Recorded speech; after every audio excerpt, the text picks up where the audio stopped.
பல பேர் மன வலிகளில் சிக்கி தவிக்கிறீங்க. உறவுகள் நம்மை விட்டு போயிடுது, உறவுகளால் தொடர்ந்து தொல்லைகள், தொடர்ந்து பிரச்சனைகள், ஒரு மன நிம்மதி என்பதே ஏற்பட மாட்டேங்குது அப்படின்ற குழப்பங்கள் நிறைய பேருக்கு இருக்கு. மனம் எப்பொழுதுமே ஒரு இடத்தில் நிற்பதல்ல, முதல்ல தெரிஞ்சுக்கணும். மனம் எப்பொழுதுமே பல விஷயங்களில், பல செயல்களில், எப்பொழுதும் கனப்பொழுதிலும் ஊடுருவி கொண்டு எப்பொழுதும் எதையாவது ஒரு செயல்களில் வினைகளை உற்பத்தி செய்யக்கூடியதுதான் மனதினுடைய வேலை.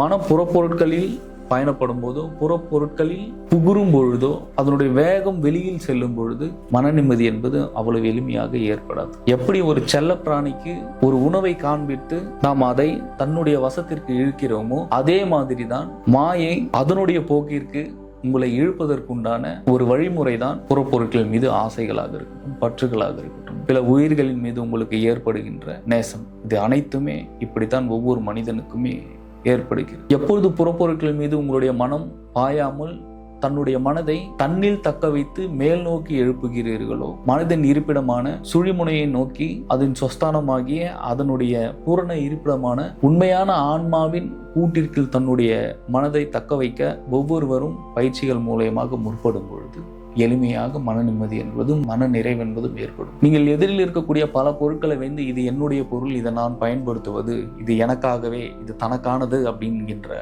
ஒரு எண்ணம் உங்களுக்குள்ளால் ஏற்படும் பொழுது முழுமையாக நீங்கள் புறப்பொருட்களின் வசத்தில் சிக்குகிறீர்கள். புறப்பொருட்களின் தாக்கங்கள் உங்களுக்குள் ஏற்படுகிறது. அப்படி ஒவ்வொருவருக்குமே புறப்பொருளின் மீது தாக்கங்களும், புறப்பொருட்கள் மீது ஆசைகளும், பற்றுகளும் மாயையில் ஏற்படும்.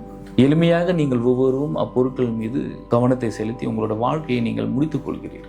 உங்கள் ஒவ்வொருவருடைய வாழ்க்கை என்பது ஒரு பேருணர்வும் ஒரு பேரின்பமும் கொண்ட ஒரு பெரும் உணர்வே உங்களுடைய வாழ்க்கை. நொடிக்கு நொடிக்கு இன்பமாக இருக்க வேண்டும். கனப்பொழுதிலும் ஒவ்வொருவரும் பேரானந்தமாய், பேருணர்வாய், எப்பொழுதும் இறை சிந்தனையிலேயே, எப்பொழுதும் இறைவனை பற்றிய ஒரு நாட்டமும், இறைவனை பற்றிய ஒரு பெரும் சிந்தனையுமே ஒவ்வொருத்தருக்கும் நொடி பொழுதிலும் எப்பொழுதுமே இருக்கும் பொழுது முழுமையாக நீங்கள் அடுத்தடுத்த தன்மைகளுக்கும் அடுத்தடுத்த நிலைகளுக்கும் ஒவ்வொருவராலும் செல்ல முடியும்.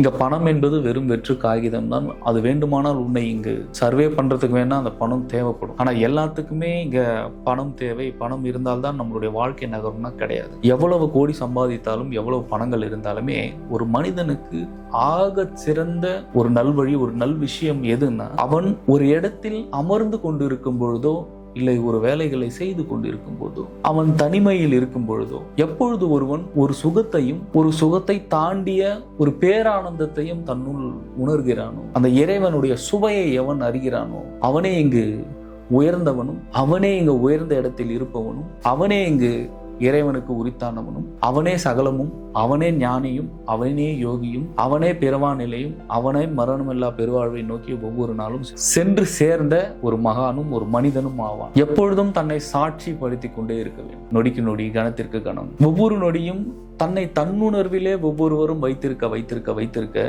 உணர்வு என்பது வேற ஒன்றும் அல்ல. உணர்வு என்பது முழுக்க முழுக்க தன்னுடைய மனதை அகத்திலே வைத்து புறத்தை காணும் பொழுது முழுமையான உணர்வு என்பது ஒவ்வொருவருக்கும் புரிய ஆரம்பிக்கும். இது புரிந்து வர வேண்டியதல்ல, தன்னுணர்வாக ஒவ்வொருவருக்கும் தன்னெழுச்சியாக எழுந்திருக்கக்கூடிய ஒரு விஷயம்தான் உணர்வு என்பது. கணத்திற்கு கணம், நொடிக்கு நொடி பேருணர்வான இறைவனை, பரபிரம்மமாகிய இறைவனை, எம்பெருமான் ஈசனை, அருட்பெருஞ்சோதியை கணத்திற்கு கணம், நொடிக்கு நொடி நீங்கள் உணர்விலேயே தங்களை தக்க வைக்கும் பொழுதும் ஒரு பேரானந்தத்தினுடைய உச்சிக்கு ஒவ்வொருவரும் சென்று விடுவீர்கள். இதுவே இறைவனுடைய மிகப்பெரிய ஒரு பிறப்பாக அமையும். அப்பிறப்பை ஒவ்வொருவரும் அறியாமையில் ஒவ்வொருவரும் சென்று கொண்டிருக்கிறதுனால் பிரச்சனைகள் உங்களை தேடி வரவில்லை, நீங்கள் தான் பிரச்சனைகளை தேடி போகிறீர்கள். ஏனென்றால் இது முழுக்க முழுக்க உங்களுடைய அறியாமையின் காரணமாக. யோகம் என்பது ஏதோ சாதாரணமாக உட்கார்ந்துட்டு கண்ணை மூடிட்டு பயிற்சி பண்ணுறதோ, இல்லை பயிற்சி பண்ணிட்டு உடனே எழுந்து போயிடுறதோ கிடையாது. யோகம் என்றது முழுக்க முழுக்க உடலுக்கு அப்பால் இருக்கின்ற தன்னுடைய அப்பனை காண்பதே யோகம். அந்த உள்ளுக்குள் ஒவ்வொருவருமே இந்த அனைத்திற்கும் சொந்தக்காரனான அவனை கண்டு மகிழவே இவ்வுடலை இறைவன் கொடுத்திருக்கிறார் என்பதை தாங்கள் அறியும் வரை நீங்கள் அறியாமை எனும் மாயை எனும் வினை எனும் கரையிலிருந்து தப்ப முடியாது. காதல் என்பது என்ன? ஒரு ஆணும் பெண்ணும் சேர்ந்து ஒரு திருமணம் பண்ணிக்கிறதோ, இல்லை ஒரு ஆணும் பெண்ணும் சேர்ந்து பல இடங்களில் டிராவல் பண்ணுறதோ, இல்லை ஆணும் பெண்ணும் சேர்ந்து ஒரு குழந்தையை பெற்றுக்கிறதோ எங்கள் காதல் கிடையவே கிடையாது. காதல் என்பது முழுக்க முழுக்க உணர்வை சேர்ந்தது. உணர்ச்சிகள் வேறு, உணர்வுகள் வேறு என்பதை நீங்கள் எப்பொழுது அறிகிறீர்களோ அப்பொழுதே உங்களுக்கு காதல் என்பது என்னவென்று தெளிவாக புரியும். காதல் என்பது இறுதியில் ஒரு காமத்தில் முடிவதல்ல. காதல் என்பது முழுக்க முழுக்க உணர்வுகள் சம்பந்தப்பட்ட ஒரு விஷயமாக்க வேண்டும். அனைவருமே உணர்ச்சிகளில் சேர்த்துக் கொள்கிறீர்கள் காதலை. அது அப்படி அல்ல. காதலை ஒவ்வொருவருமே உணர்வுகளில் கொண்டு போகும்போதும், உணர்வுகளில் காதலை சந்திக்கும் போதும் காதல் உயிர் பெறும். ஆனா இப்ப எல்லாருமே செஞ்சுக்கிட்டு இருக்கிறது என்னன்னா, காதலை உயிரா இல்லாம உணர்ச்சியா நீங்க கொண்டு போறதா எங்க மிகப்பெரிய பிரச்சனையா இருக்கு. உணர்ச்சியா நீங்க காதலை கொண்டு போகும்போது அதில் பிரிவு இருக்கும், அதில் வலிகள் இருக்கும், அதில் வேதனைகள் இருக்கும், பெரும் பிரச்சனைகள் இருக்கும். மனம் ஆழ்ந்து அதில் சிக்கிக்கொள்ளும். அந்த சிக்கலில் இருந்து மீண்டு வர முடியாத ஒரு சோதனைக்குள் உள்ளாக்கப்படுவீர்கள். இதுவே காதலின் மாயை விளையாட்டு, உணர்ச்சிகளின் மாயை விளையாட்டு. ஆனால் உண்மையிலேயே காதல் என்பது அன்பில் ஆரம்பித்து அன்பில் முடிவதே உண்மையான காதல். ஆனால் இங்கு அன்பு என்பது என்னென்றே தெரியாமல் அனைவரும் என்ன செய்கிறீர்கள் என்றால், காதல் என்பது உணர்ச்சிகள், அதாவது அன்பாக போய் கடைசியில காமத்துல முடிச்சுக்கிறீங்க. அது கிடையவே கிடையாது காதல்.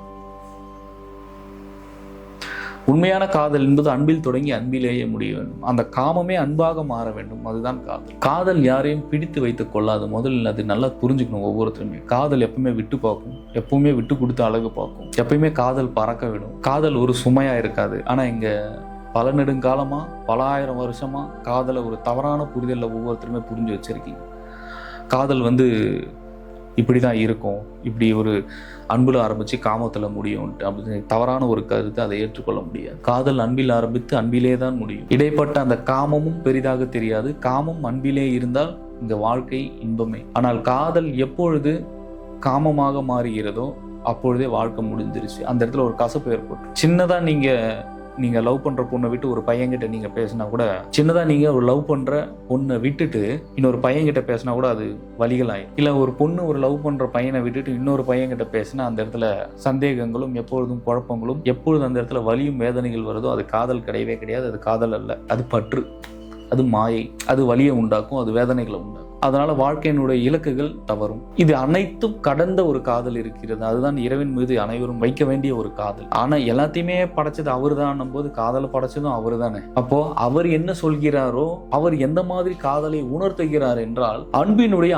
ஆழத்தை அறிய முற்படும் போது இடையில் வருவதுதான் காதல். ஆனால் போகும் வழியில் அன்புக்குள் யாரும் ஊடுருவதில்லை, அன்பை யாரும் தெரிந்து கொள்வதில்லை. இடையில் காமத்திலேயே சிக்கி காதலை காமமாக்கி கொண்டு காமமாக நீங்க முடிச்சுக்கிறீங்க. அதுதான் பெரிய பிரச்சனை. காதல் என்றது ரொம்ப டீப்பா அன்புக்குள்ளார போய் ஆராயறதான் காதல். அன்பினுடைய ஆழம் தான் என்ன அப்படின்னு தெரிஞ்சுக்கிறது தான் காதல்.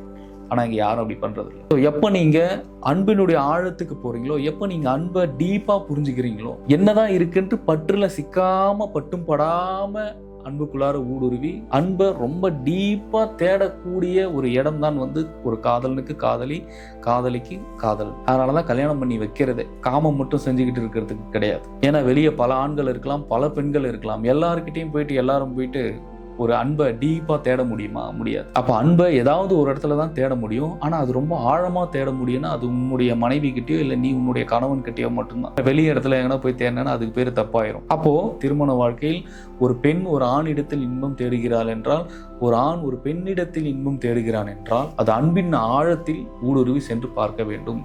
இல்லைன்னா வாழ்க்கை முழுக்க முழுக்க ஒரு கஷ்டத்தில் போயிடும், ஒரு கடுமையில போயிடும். இதுதான் வேணான்னு சொல்றது. ஸோ அன்பை ஆழமா தேடுங்க கணவன் மனைவிக்குள்ள. இந்த இடத்துல உங்களுடைய ஈகோலாம் எடுத்து வச்சுட்டு காமம் அப்படின்ற கான்செப்ட்ல காதலை தேடாம, அன்பை தேடாம, முழுமையான உணர்வு நிலையில அன்பை தேடுங்க. இரு ஆன்மாக்களும் மென்மேலும் உள்ளுக்குள்ளார இறைவனை தேடுங்க. நீங்க 2 பேருக்குள்ளேயும் இறைவனை தேடும் போது தானாக அந்த இடத்துல அன்பு வந்துடும். நீங்க 2 பேருமே சரி, இந்த தனித்தனியா வேறுபடுத்தி நீங்க இவங்க வேற நான் வேற அப்படின்ற வேறுபடுத்தி பார்க்கும்போது அந்த இடத்துல இறைவன் அகப்பட மாட்டார். அங்கு அகங்காரம் மட்டும், அங்கு ஈகோ மட்டும்தான் தலை துவங்கி நடக்கும். இதுதான் ரியாலிட்டி. ஸோ சர்வம் சிவமே, அனைத்தும் பிரம்மமே. இறைவனை தேடு, அனைத்திலும் இறைவனை தேடு, உனக்குள் இறைவனை தேடு, ஆழ்ந்த அமைதியை தேடு.